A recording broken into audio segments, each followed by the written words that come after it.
3 wedding bands sat heavy on the mahogany table, pure platinum, worth more than a suburban house, yet entirely useless at keeping a promise. Jude slipped the last one off his bruised ring finger, letting it clatter against the wood. For 5 years he had shared his home, his body, and his soul with 3 men who couldn't even remember his birthday. He didn't leave a note. Ghosts don't write letters. They just finally stop haunting the people who don't want them. The Anderson estate was a masterpiece of modern architecture, all floor-to-ceiling glass, imported Italian slate, and brutalist steel. It was designed to catch the morning light and project power across the city skyline. To Jude, it was just a very expensive, very quiet terrarium. He stood at the marble kitchen island, watching the espresso machine drip black liquid into a ceramic cup. The rhythmic dripping was the loudest sound in the sprawling penthouse. It was 6:30 on a Tuesday morning. His joints ached, not from physical exertion, but from the dull, persistent throb of a neglected mating bond. Biology was a cruel landlord, demanding rent in the form of affection, proximity, and touch. When an Omega didn't get it, the body simply started shutting down, rationing energy like a failing grid. The elevator chimed. The polished steel doors slid open, and Aaron stepped out. Aaron, the eldest by exactly 4 minutes. He wore a charcoal suit that cost more than Jude's college education. His tie loosened just a fraction. He smelled of rain, expensive scotch, and the unmistakable synthetic sweetness of a Beta's mass-produced cologne. Not Jude's scent. Jude smelled naturally of bruised cedar and sage, though lately the scent had turned weak, almost undetectable. "Morning," Aaron muttered, barely glancing up from his tablet. He walked past the kitchen island, giving Jude a wide berth. "I made coffee," Jude said. His voice sounded thin, unused. "Already had some," Aaron replied, heading down the wide hallway toward his private wing. He didn't ask how Jude slept. He didn't pause to press his nose against the fading bite mark on Jude's scent gland, the way he had 5 years ago, when the obsession was fresh and violent. He just kept walking. The heavy oak door of his suite clicked shut. Jude picked up the ceramic cup and drank the espresso black. It burned his throat. Good. At least he could feel something. 10 minutes later, the front door swung open. Danilo and Reese walked in together, bringing a gust of cold city air with them. Danilo was laughing, his phone pressed to his ear. He was the public face of the Anderson empire, the charming, smiling alpha who could negotiate a hostile takeover while making the opposing CEO feel like they just made a new best friend. He waved vaguely in Jude's direction, still talking. "Yeah, Toby, I know. I'll make it up to you this weekend. Paris? Sure, book it." Toby, an Omega model.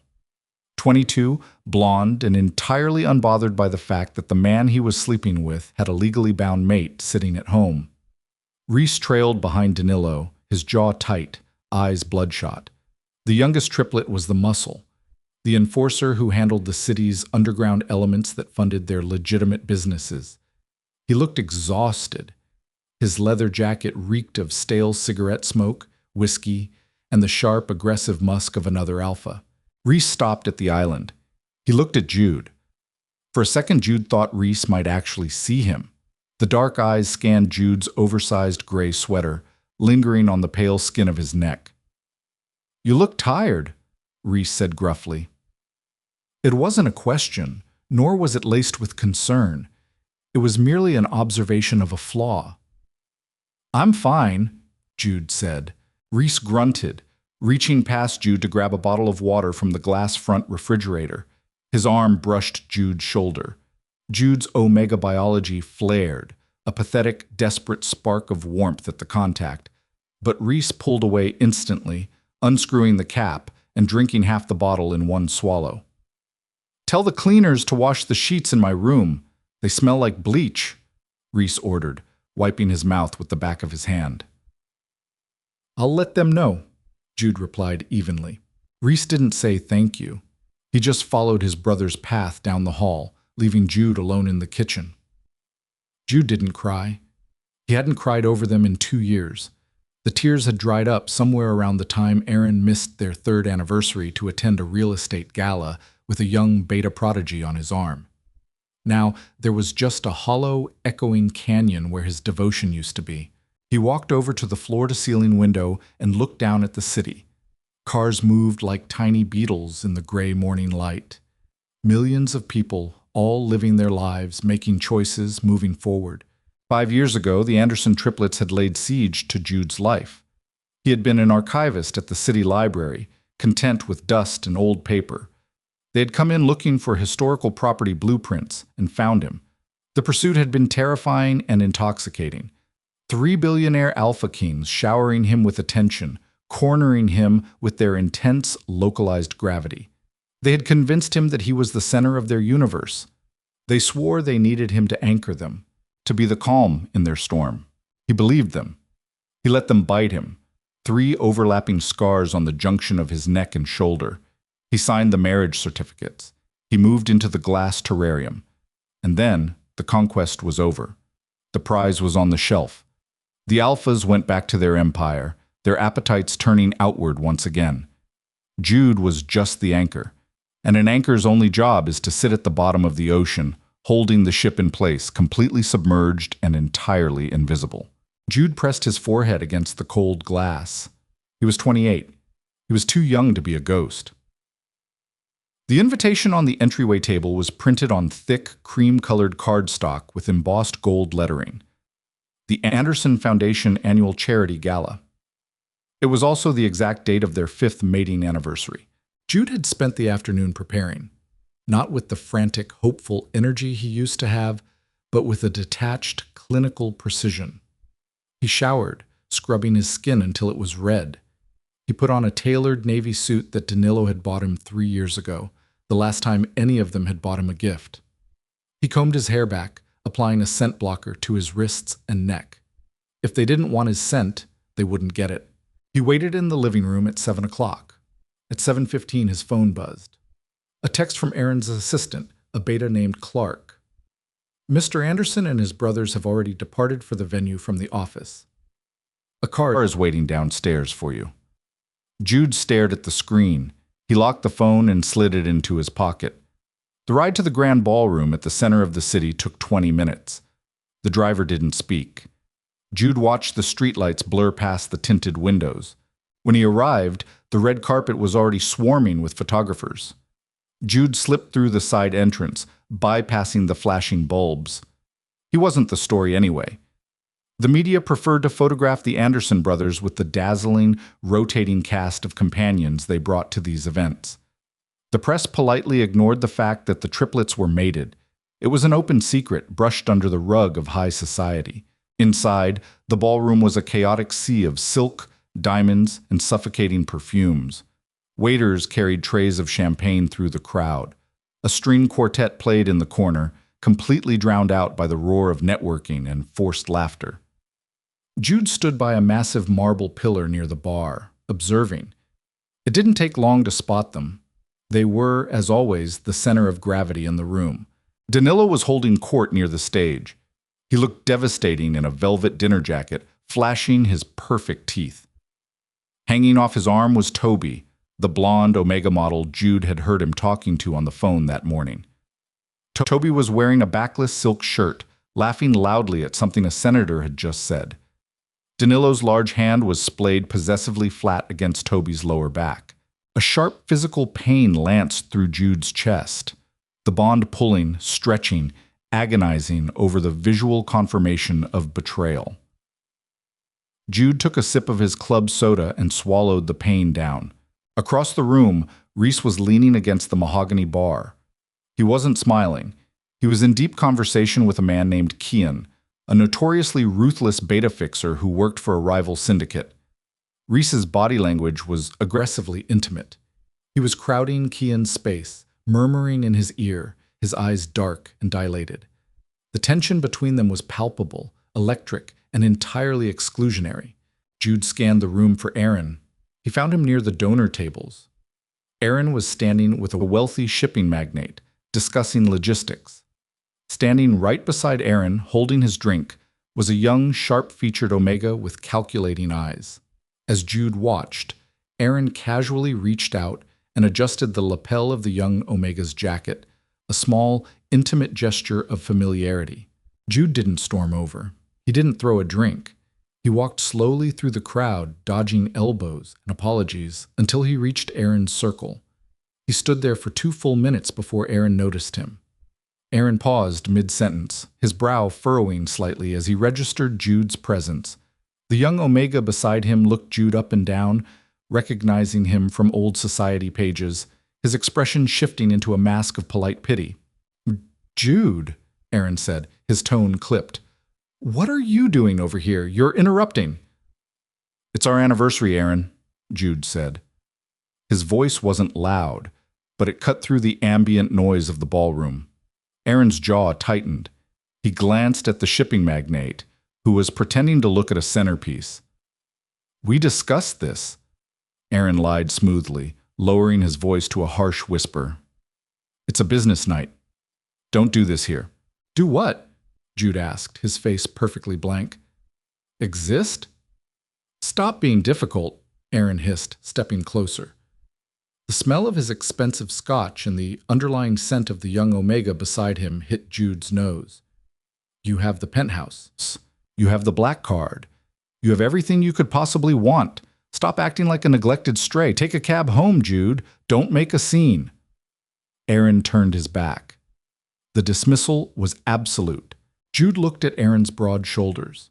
He looked across the room at Danilo, who was now whispering into Toby's ear. He looked at Reese, who was leaving the bar with Kian, heading toward the private suites upstairs. Something inside Jude shifted. It wasn't a break. Breaks are messy, jagged things that leave debris. This was a clean, surgical slice. The tether snapped. The crushing weight of unrequited loyalty vanished, replaced by a cold, terrifying, and utterly liberating emptiness. "Okay," Jude whispered to the empty air. He set his half-empty glass of club soda on a passing waiter's tray. He didn't say goodbye. He just turned around and walked out the front doors, right past the photographers. They didn't take a single picture. The penthouse was silent when he returned. It was 11 o'clock. The gala would go on until 2, and the after-parties would drag on until dawn. He had time. Jude bypassed the master suites. He went straight to his small, designated bedroom at the end of the hall, a room he had retreated to 2 years ago when sharing a bed with ghosts became too painful. He pulled a battered canvas duffel bag from the top shelf of his closet. It was the same bag he had brought with him when he moved in. He packed systematically. He left the Rolex watches sitting in their velvet boxes on his dresser. He left the diamond cufflinks and the platinum tie clips. He bypassed the row of bespoke suits and Italian leather shoes. Instead, he packed his old faded jeans, the chunky wool sweater his older brother had given him a decade ago, 7 worn t-shirts, a pair of scuffed boots. He packed his toiletries, leaving behind the $300 colognes the triplets had bought him to mask his own scent. He went to the small desk in the corner. He opened the bottom drawer and pulled out a thick envelope. Inside was cash. $10,000 in unmarked bills. He had been slowly, methodically withdrawing small amounts from the grocery and household allowance accounts over the past 14 months. Small enough to avoid the scrutiny of Aaron's accountants. He tucked the envelope into the lining of the duffel bag, along with his passport and a burner phone. He walked into the bathroom and stared at his reflection in the mirror. He looked pale, but his eyes were clear, clearer than they had been in half a decade. He opened the medicine cabinet and pushed aside the standard vitamins. Tucked in the back was a small, unmarked amber bottle. Inside were small, chalky white pills. Suppressants. Not the legal kind that merely dampened an Omega's heat. These were black-market synthetic hormone disruptors designed specifically to numb and sever a neurological mate bond. They were illegal, dangerous, and notoriously painful. Jude shook 2 pills into his palm. They felt heavy. An alpha-omega bond was designed to be permanent. Breaking it by sheer distance and chemical suppression was a violent act against his own biology. His body would fight him. He would run fevers, suffer migraines, and experience withdrawal symptoms that mirrored a heavy narcotic detox. He filled a glass with tap water. He put the pills on his tongue. They tasted like battery acid and copper, and swallowed them down. Within minutes, a cold sweat broke out across his forehead. His stomach lurched, and a sharp, blinding spike of pain shot through the scars on his neck. He gripped the edge of the porcelain sink until his knuckles turned white, squeezing his eyes shut as the room spun. The Bond was fighting back, screaming at him to stay, to seek out his alphas, to submit to the neglect just to remain in their orbit. Jude breathed through his teeth, waiting for the nausea to pass. "No," he grunted to his own reflection. "Not anymore." After 10 minutes, the sharp pain dulled into a heavy, manageable ache. The chemical severance had begun. He picked up his bag and walked out into the living room. The city lights poured through the floor-to-ceiling windows, casting long, geometric shadows across the expensive furniture. He walked over to the mahogany entryway table. He reached for his left hand. The rings were tight. His knuckles were slightly swollen from the stress of the evening. He gripped the first one, Aaron's, and twisted it, pulling hard until it scraped over the bone and came free. He set it on the table. It made a sharp clack against the wood. He pulled off Danilo's. Another clack. Finally, he pulled off Reese's. He placed it next to the other two. 3 perfect circles of platinum, sitting in a neat row. He didn't leave a note. There was nothing left to explain that his absence wouldn't communicate far more effectively. They had chosen their empire, their companions, and their egos over him 1,000 times. Now, he was making a choice of his own. Jude slung the duffel bag over his shoulder. He walked out the front door and let it lock behind him with a heavy final click. Down in the lobby, the night doorman, a sturdy beta named Frank, looked up from his newspaper. Frank's eyebrows rose in surprise at the sight of Jude in old jeans carrying a canvas bag. "Going somewhere this late, Mr. Anderson?" Frank asked, stepping out from behind the desk. "Just Jude, Frank," he replied softly. "And yes, I am." "Need me to call a car for you?" "No, thank you. I'll walk to the avenue and catch a cab." Frank looked at the bag, then back at Jude's face. He seemed to understand something in the set of Jude's shoulders. He didn't ask any more questions. He just walked over and opened the heavy brass-handled glass doors, letting the crisp night air flood the lobby. "Safe travels, Jude," Frank said quietly. "Goodbye, Frank." Jude walked out onto the pavement. The city was quiet at this hour, just the distant hum of traffic and the lonely wail of a siren miles away. The cold air felt incredible against his flushed skin. He walked 2 blocks before raising his hand. A yellow taxi pulled over immediately. "Where to, boss?" the driver asked as Jude slid into the back seat. "Union Station," Jude said. As the cab pulled away from the curb, Jude looked out the rear window. He could see the top of the Anderson building piercing the night sky. He felt another wave of nausea from the pills, another painful pull in his chest as the physical distance between him and the alphas increased.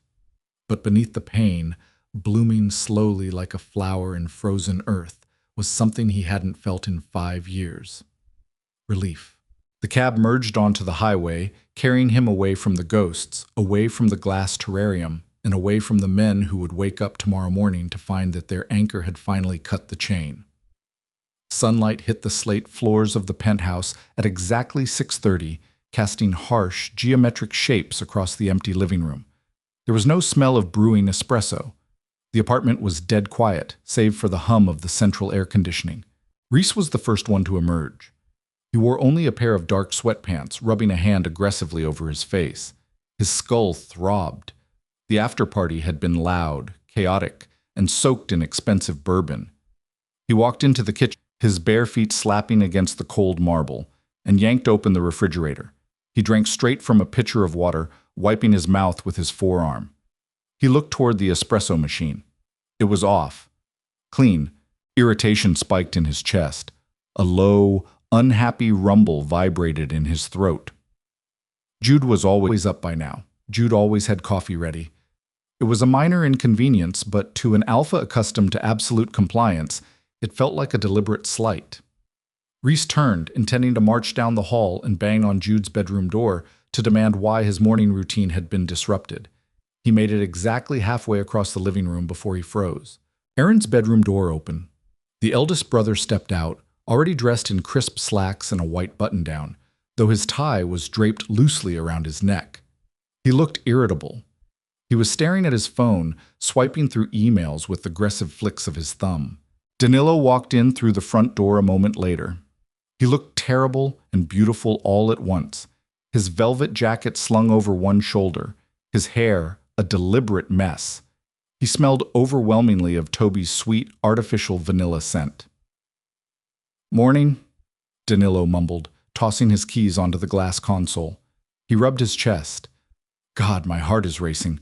Must have had too much blow last night." Reese wasn't looking at Danilo. He wasn't looking at Aaron. He was staring at the mahogany entryway table. Aaron stopped walking. He glanced up from his phone, following Reese's line of sight. "What is it?" Aaron asked, his voice rough with sleep and impatience. Reese didn't answer. He took 3 slow steps forward. There, sitting perfectly aligned in the center of the dark wood, were 3 platinum rings. Silence descended on the penthouse. It wasn't the usual comfortable silence of a Sunday morning. It was a heavy, suffocating vacuum. The air pressure in the room seemed to drop, pressing against their eardrums. Aaron walked over. He stared down at the rings. His brain, wired for logistics, acquisitions, and hostile takeovers, failed to process the data in front of him. He reached out and picked up the ring on the far left.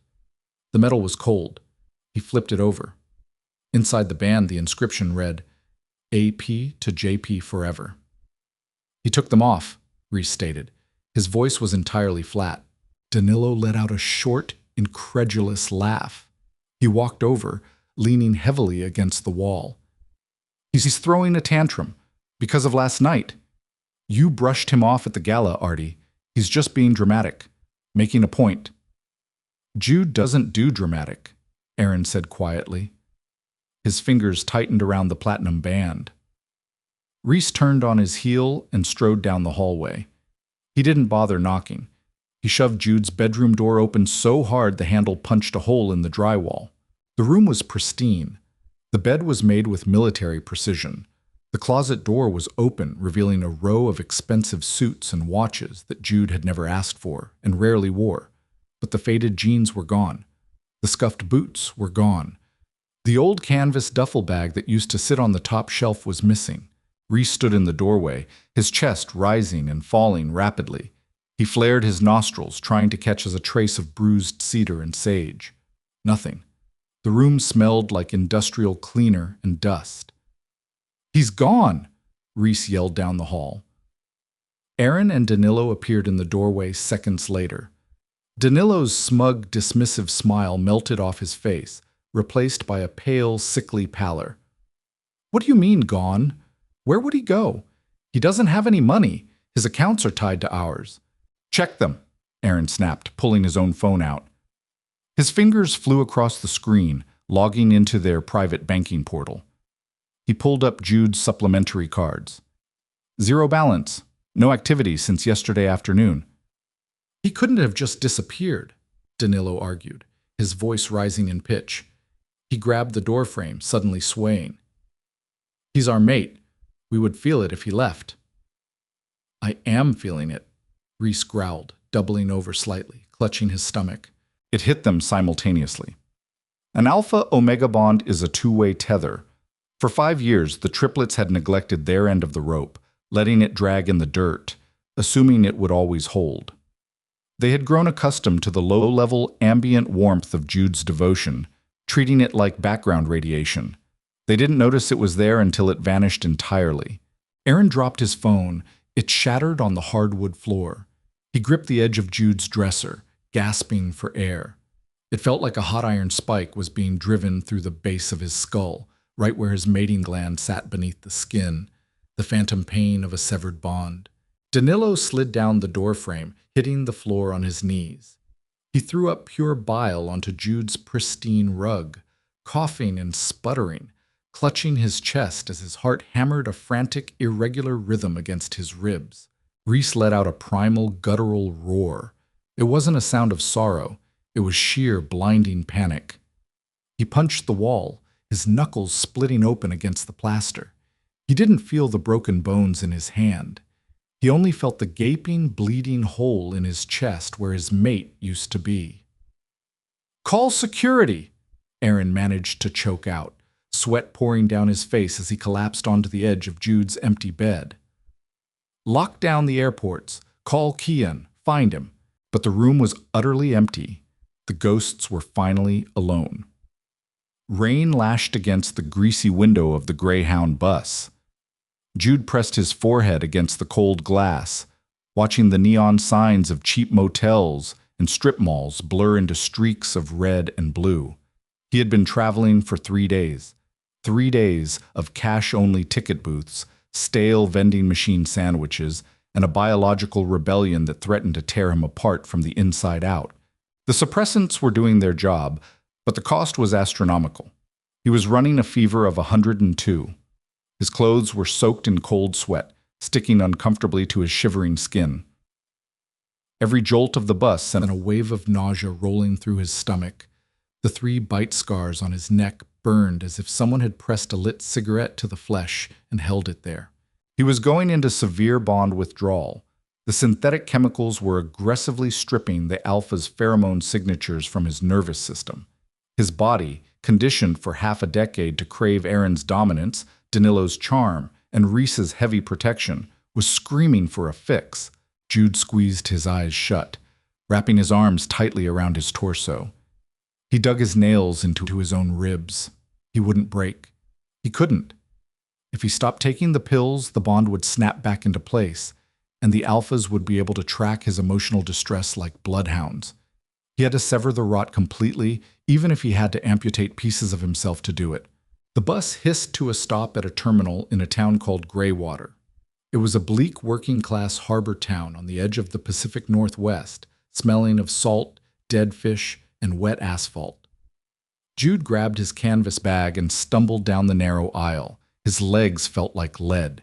He stepped off the bus and into the freezing rain. He found a motel 2 blocks from the terminal. The neon sign buzzed, the M flickering violently. The lobby smelled of stale cigarette smoke and cheap pine cleaner. The clerk, an older beta with a thick beard and indifferent eyes, barely looked up from his small television when Jude slid a crumpled $50 bill across the counter. "Room 7 back lot," the clerk grunted, tossing a brass key onto the scratched formica. "No ID required." Perfect. Jude made it to the room, locked the deadbolt, and collapsed onto the sagging mattress. He didn't take off his boots. He just curled into a tight ball, pulled the thin, scratchy polyester blanket over his head, and surrendered to the agony. The next 48 hours were a blur of violent shivering, dry heaving into a stained toilet, and fevered dreams. He dreamed of heavy platinum rings tightening around his throat until he couldn't breathe. He dreamed of Reese's dark eyes looking right through him. He dreamed of Danilo laughing as he pushed Jude underwater. On the morning of the 4th day in Greywater, the fever finally broke. Jude woke up flat on his back. The ceiling was water-stained, mapped with brown contours of old leaks. His mouth tasted like pennies and ash. He felt incredibly weak, as if his bones had been hollowed out. But the crushing, suffocating weight in his chest was gone. The burning in his neck had faded to a dull, manageable itch. He reached up and touched his scent gland. It felt cool, empty. He dragged himself out of bed and into the tiny bathroom. He stripped off his foul-smelling clothes and stood under the shower, letting the lukewarm water beat against his skin. He scrubbed himself raw with a cheap bar of motel soap. He watched the dirt, the sweat, and the last residual phantom traces of the Anderson Empire swirl down the rusty drain. When he stepped out, he caught his reflection in the mirror. He had lost weight he couldn't afford to lose. His cheekbones were sharp, his eyes bruised with exhaustion, but they were bright. The glazed, submissive fog that had clouded his vision for 5 years had evaporated. He dressed in clean jeans and his older brother's wool sweater. He counted his cash. He had enough to survive for a few months if he was careful, but he needed a routine. He needed a reason to get out of bed that didn't involve waiting for 3 men who were never coming home. Jude walked out into the gray, overcast morning. The harbor town was waking up. Fishermen shouted on the docks. Delivery trucks rumbled down the potholed main street. He walked for an hour before he saw the sign. Help wanted. Inquire within. It was a hardware store. Not a shiny corporate chain, but a cluttered independent shop called Sullivan's. The front window was packed with power tools, rusted chains, and faded advertisements for power drills. Jude pushed the heavy wooden door open. A bell jingled cheerfully above his head. The air inside smelled of sawdust, motor oil, and old metal, a grounding, honest scent. Behind the counter stood a man in his late 50s, a beta. He had thick salt and pepper hair and forearms corded with muscle. He was reading a newspaper, a mug of black coffee steaming next to the register. "Help you find something?" the man asked, not looking up. "I saw the sign in the window," Jude said. His voice cracked slightly from disuse. He cleared his throat. "I'm looking for a job." The man slowly lowered the newspaper. He looked Jude up and down, taking in the pale skin, the sharp collarbones, the bruised exhaustion under his eyes. He didn't ask for a resume. He didn't ask for a last name. Out here, people respected the silence of strangers. "Name's Hank," the man said gruffly, extending a calloused hand. "Jude," he replied, taking the hand. Hank's grip was firm, entirely devoid of alpha posturing or omega submission. It was just a handshake between two people. "You know how to sort nails, Jude?" Hank asked, picking up his coffee mug. "I can learn. Pay is minimum wage, under the table if you prefer. Shifts are long. The roof leaks when it rains, and the customers are usually miserable." Hank took a sip of his coffee. "Start tomorrow at 7. "Thank you," Jude said. He walked back out onto the street. The wind off the harbor was bitter cold, biting through his wool sweater. He shoved his hands deep into his pockets. For the first time in half a decade, he didn't know what tomorrow would bring. No galas, no waiting, no watching the clock. He was just a man in a cold town, walking toward a cheap motel, breathing in the smell of the ocean. He took a deep breath, filling his lungs with freezing, salty air. He was free. Papers covered the expansive glass surface of the Anderson boardroom table. Usually, this room was reserved for hostile takeovers and multi-million-dollar acquisitions. Today, it looked like the command center of a failing military campaign. Aaron sat at the head of the table. He wore a wrinkled shirt, his usually immaculate hair unkempt, shadows carved deep beneath his eyes. He hadn't slept more than 2 hours a night in 8 weeks. Whenever he closed his eyes, his brain manufactured the phantom smell of cedar and sage, only to snatch it away the second he woke up. Danilo paced the length of the room. He was thinner. The media had recently noted his gaunt, edgy new look, attributing it to a trendy diet. They didn't know he was throwing up his meals because his internal organs felt like they were in a constant state of free fall. Toby, the blonde model, had been dismissed weeks ago, handed a thick NDA and a check. Danilo couldn't bear the scent of artificial vanilla anymore. It made him physically, violently ill. Reese stood by the floor-to-ceiling windows, staring blindly at the city below. His knuckles were permanently bruised, wrapped in white medical tape. He spent his nights in underground fighting rings, letting nameless betas and alphas break his ribs just so he could feel something other than the cavernous void in his chest. The heavy mahogany doors opened. Keon stepped inside. The ruthless beta fixer didn't bother with pleasantries. He dropped a manila folder onto the glass table. It landed with a heavy final smack. "I have a geographical radius," Keon said. His voice was gravelly, devoid of pity. "But you aren't going to like how I found it." Aaron lunged forward, snatching the folder. "Where is he?" "Read the report, Aaron," Keon replied smoothly, leaning against the leather chair nearest the door. He didn't just walk away. He executed a tactical retreat. He pulled 10 grand in cash over 14 months. Small denominations. Below the alert threshold of your accountants. He bought a burner phone and a bus ticket under a fake name, but he didn't take the bus. Danilo stopped pacing. "What do you mean?" "He bought a ticket to Chicago," Keon explained. "But surveillance footage from the terminal shows him paying a transient beta $300 to board that bus with his coat and his burner phone. We chased a ghost halfway across the country, By the time my guys figured it out, the trail was entirely cold. Reese turned away from the window. His dark eyes were bloodshot, practically feral. You said you have a radius. I do, Kian said, his expression tightening. Because 3 days after he vanished, a hospital in the Pacific Northwest reported a massive spike in raw biological waste at a local water treatment facility. Specifically, high concentrations of synthetic hormone disruptors, Class 4 black market suppressants. The silence in the boardroom was absolute. Aaron's hands began to shake. The papers in the folder rattled against each other.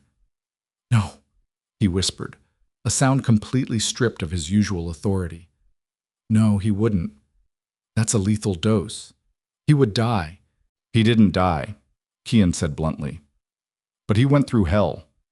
Those pills are designed to medically induce bond death. They strip the neurological pathways that connect an omega to an alpha. It causes fever, hallucinations, heart arrhythmias, and excruciating pain. It takes about 72 hours of pure agony to complete the purge. Danilo sank into a chair, burying his face in his hands. A raw, jagged sob tore from his throat. It was an ugly sound, stripped of his usual charm. He ripped us out, Danilo choked out, his shoulders shaking. He tore us out of his own head. Reese crossed the room in 3 massive strides. He grabbed Kian by the collar of his expensive trench coat, lifting the beta off his feet. Where is the radius? Reese snarled, spit flying from his lips. Tell me where my mate is. Kian didn't flinch. He just looked down at Reese with a mixture of disgust and professional detachment. He isn't your mate anymore, Reese, that's the point. The bond is dead. That's why you can't feel him. If you walk into a room with him right now, his biology won't even recognize you. You are a stranger. Reese threw Kian against the wall. The beta hit the wood hard but simply adjusted his collar, unbothered by the alpha's temper tantrum. The radius is a 200-mile stretch along the coast of Washington state, Kian continued calmly, smoothing his coat. Harbor towns, logging communities, millions of acres of dense forest and transient populations. It's a needle in a haystack, and you no longer have a magnet. Aaron dropped the folder. He looked at his brothers. The realization was finally penetrating the thick armor of their arrogance. For 5 years, they had assumed Jude was a permanent fixture, a lovely, quiet piece of furniture they could ignore until they needed to rest their feet. They had believed the mating bite was a deed of ownership, a guarantee that no matter how far they strayed, no matter how many others they brought to their beds, Jude would be waiting. They had severely underestimated the terrifying resolve of a man who had nothing left to lose. "All right, hire more men," Aaron ordered, his voice trembling slightly. He gripped the edge of the glass table until his fingers ached. "Canvass every town, every motel, every diner in that radius. Show his picture to every clerk and bartender from Seattle to the Oregon border." "It will cost a fortune," Kian noted. "And it will draw media attention. The press already suspects something is wrong since he hasn't been seen in months." "I don't care," Reese growled, stepping up beside Aaron. The feral panic in his eyes was hardening into something cold and obsessive. "Burn the money. Burn the empire if you have to. Find him." Danilo wiped his face, his eyes red and swollen. He looked at the map Kian had provided, tracing the jagged coastline with a trembling finger. "We push until we find him," Danilo whispered, "and then we make him remember." They were preparing for a siege. They still didn't understand that the fortress they were trying to conquer had already been burned to the ground.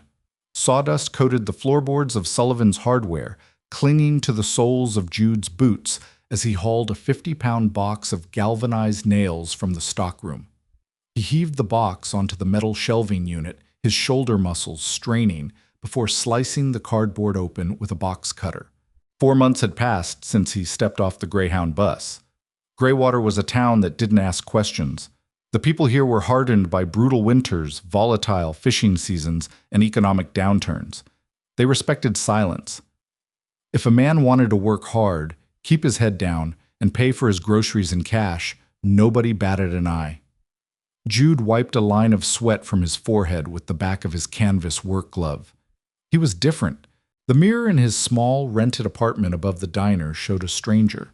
He had gained 10 pounds, not of soft, pampered weight, but of dense, functional muscle from hauling lumber and unloading delivery trucks. The pale, fragile skin of a kept Omega had tanned and roughened. His hands, once soft and perfectly manicured, were heavily calloused, sporting minor cuts and grease stains that never quite washed out. Most importantly, the scars on his neck had changed. Without the constant presence of the alphas to maintain the bond, and accelerated by the black market suppressants, the 3 overlapping bite marks had faded. They were no longer angry, raised ridges of possession. They were flat, white, and barely visible, just old tissue, totally devoid of feeling. "Hey, Jude," Hank called from the front register. "Got a delivery of 2x4s out back. Truck driver's in a mood." "On it," Jude called back. His voice was louder now, deeper, no longer trapped in the soft, placating register he had been conditioned to use in the penthouse.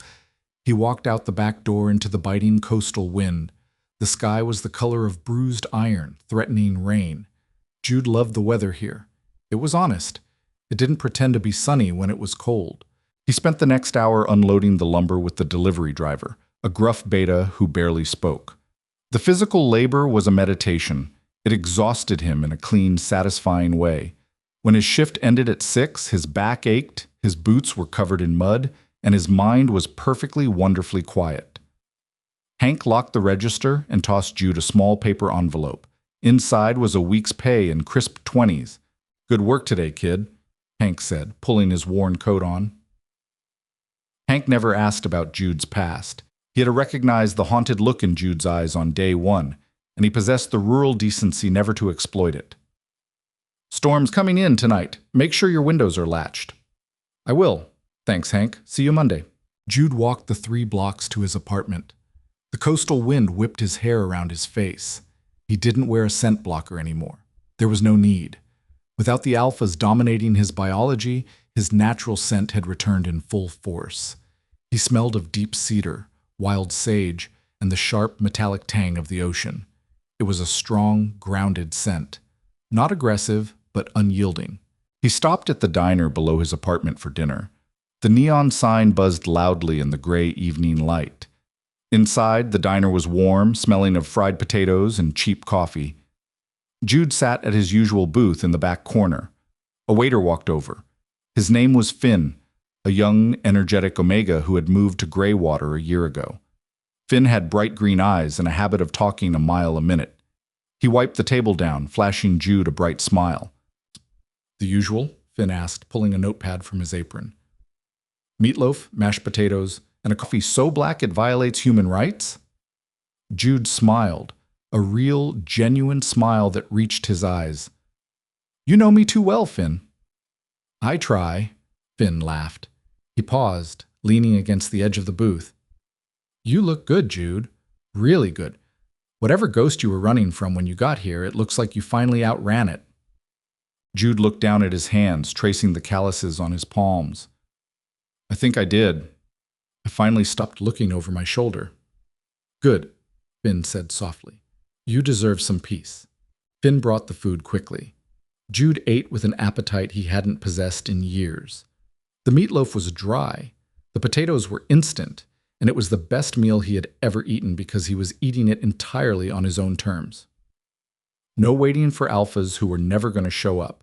No pretending he wasn't hungry just to avoid eating alone in a 10,000 square foot glass box. After dinner, Jude climbed the rickety wooden stairs to his apartment.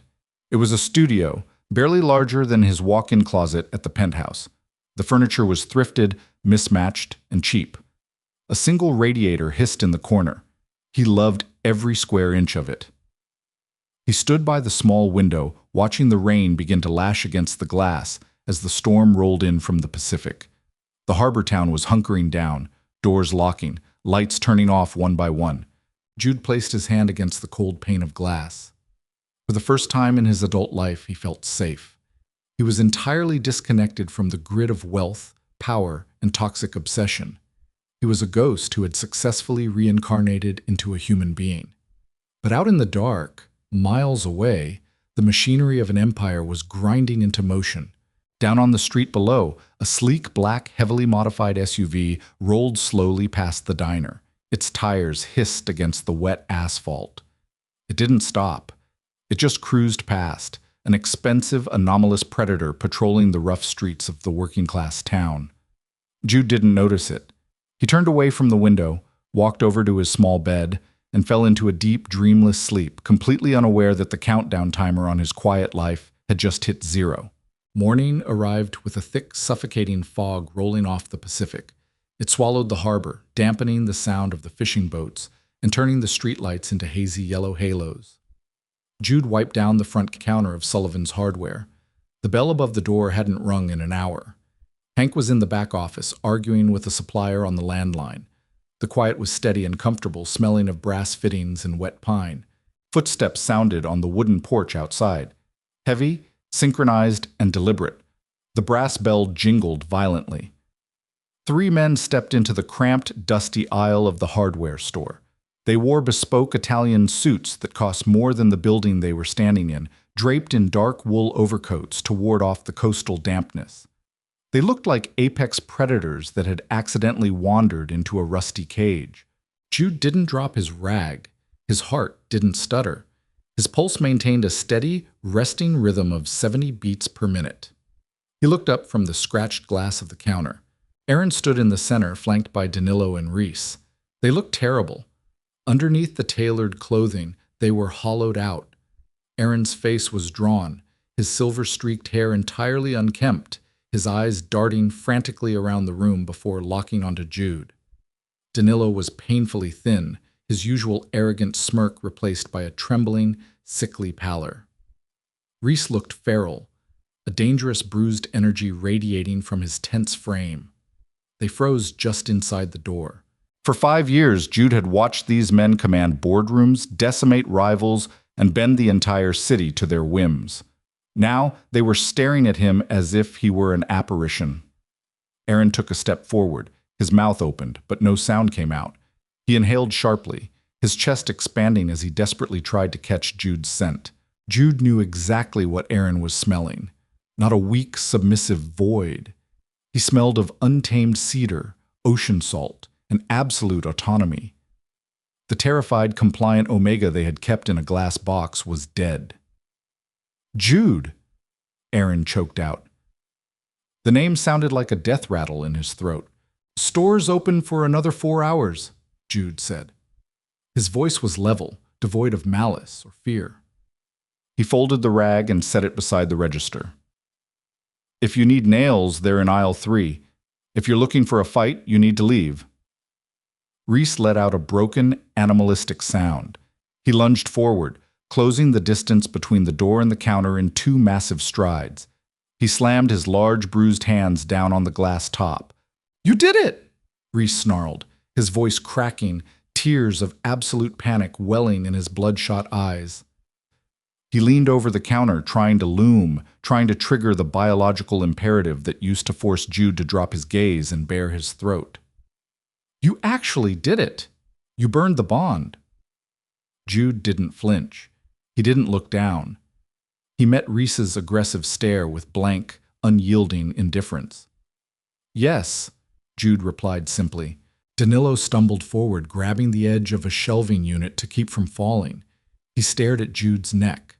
The collar of Jude's flannel shirt was unbuttoned, exposing the pale skin where their marks used to sit. The angry raised ridges were completely gone, replaced by smooth, dead tissue. "Why?" Danilo whispered, sliding to his knees right there on the dusty floorboards. The charming billionaire, a man who had graced the cover of magazines with endless companions, was kneeling in spilled sawdust. "We were looking for you. We tore the country apart. You nearly killed yourself. For what?" "For quiet," Jude answered. He looked down at Danilo without a shred of pity. "You spent 5 years showing me exactly what I meant to you. You preferred your empire. You preferred your flings. You preferred everything else. I just finally agreed with you." Aaron pushed past Reese. He reached out, his trembling hand hovering inches from Jude's cheek. He was projecting his alpha aura, a suffocating, heavy command designed to force an Omega into submission. It was a biological weapon that used to drop Jude to his knees, drowning him in an overwhelming urge to please. Jude felt nothing, not a tremor, not a spark. It was like standing in front of a fan on a warm day. "Come home," Aaron commanded, his voice vibrating with desperate authority. "Pack your things. You're our mate. We will fix this. We will bind you again. We'll do whatever it takes." Jude looked at Aaron's trembling hand. He didn't swat it away. He didn't yell. "I don't have a home with you, Aaron," Jude said softly, "and I'm not your mate. You're strangers to me."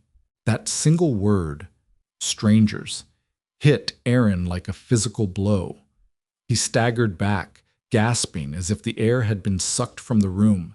The absolute truth in Jude's voice was undeniable. The bond wasn't just broken, it was eradicated.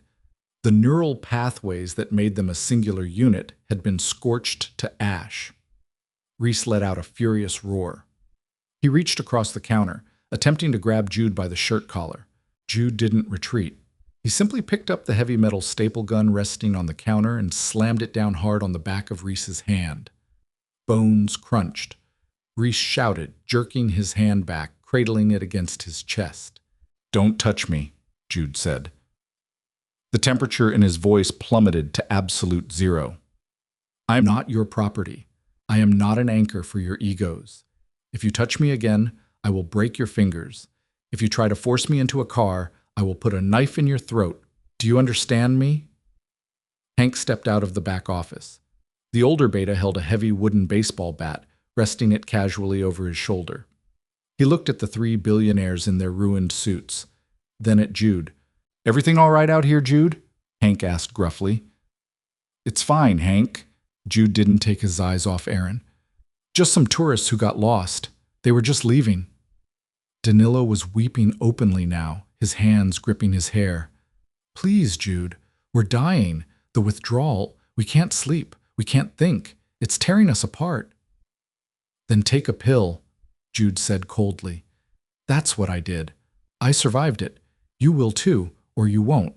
It's not my problem anymore." Rain began to hammer against the tin roof of the hardware store, drowning out the silence that stretched between them. Aaron looked at Jude. He really looked at him. He saw the calluses on Jude's hands, the dirt under his fingernails, the healthy, robust flush of his skin. He saw the man they had buried under diamonds, neglect, and isolation. He saw a man who had willingly walked through the fires of biological agony just to ensure he would never have to look at their faces again. There was no negotiation here. There was no hostile takeover that could acquire a soul that had completely detached itself. "We loved you," Aaron whispered, his voice shattering into a dozen fractured pieces. It was a pathetic, useless defense. "No, you didn't," Jude replied, his tone gentle, which somehow made it infinitely worse. "You loved that I was there. You loved the convenience of me. You loved having a designated place to drop your guilt. Love requires presence, Aaron. Love requires effort. You didn't love me. You just expected me." Reese was shaking, staring at his bruised hand. The feral rage had drained out of him, leaving behind a terrified, hollowed-out boy. "We can change. We can be better. We'll give up the empire. We'll stay here. We'll buy this whole town." "You still don't get it," Jude sighed, a heavy, tired sound. "I don't want your money. I don't want your apologies. I just don't want you. The part of me that cared, the part of me that waited up for you, the part of me that cried when you didn't come home. I killed it. It's gone. You're talking to a grave." Jude picked up his rag again. He turned his back on them. He didn't care that 3 alpha billionaires were standing in his aisle. He didn't care that they were weeping. He wiped down the glass counter, his movements steady and practiced. "Leave," Jude said, not looking back. "If you ever come back to this town, I'll file a restraining order. If you send Keon, I'll put a bullet in his leg. Go back to your glass tower. Go back to your models and your fixers. Go be kings." Danilo let out a sob, trying to reach forward, but Aaron grabbed his shoulder. Aaron's face was a mask of utter devastation. The undeniable finality of the situation had finally pierced his armor. He looked at Jude's broad back, The flannel shirt stretched over newly acquired muscle. He looked at the white, dead scars on the back of Jude's neck. They had lost. Not a business deal, not an asset. They had lost the only real thing in their artificial world, and they had no one to blame but themselves. Aaron pulled Danilo up from the floor. He grabbed Reese by the sleeve of his heavy coat. "We're leaving," Aaron rasped. Reese resisted for a second, his boots planted on the floorboards, staring at Jude's back with desperate, begging eyes. But Jude didn't turn around. Jude was organizing a display of brass hinges, entirely engrossed in the task. Aaron pulled harder. They turned and walked out the door. The brass bell jingled one final time, a cheerful, mocking sound. Jude heard the heavy door click shut. He heard the engines of the black SUV rev to life in the pouring rain. He listened as the tires peeled away on the wet asphalt, the sound fading into the distance until there was nothing left but the steady drumming of the rain against the tin roof. Hank lowered the baseball bat. He walked over to the counter, pouring 2 cups of stale coffee from the thermos. He slid one across the glass to Jude. "You okay, kid?" Hank asked, taking a sip from his mug. Jude looked out the window. The street was empty. The fog was rolling back in, cloaking the town in a protective gray blanket. His chest felt incredibly light. The final, lingering thread of anxiety that he had carried for months evaporated into the damp air. He picked up the coffee. It was bitter, lukewarm, and tasted absolutely perfect. "Yeah, Hank," Jude smiled, turning back to the hardware displays. "I'm doing just fine. Hand me that box of screws, will you?" He was 28. He was alive. And for the first time in his life, he belonged entirely to himself. If you felt the heartbreaking reality of Jude's journey to freedom and the tragic consequences of neglect in this Omegaverse drama, please tap that like button. Don't forget to share this story with fellow drama and angst lovers who appreciate a grounded, deeply human narrative. Your support helps us create more emotional, high-stakes audio stories without the cliches. Hit subscribe and click the notification bell so you never miss out on our upcoming uploads. Let us know in the comments below. Do you think the alphas deserved their fate? Thanks for listening, and see you in the next video.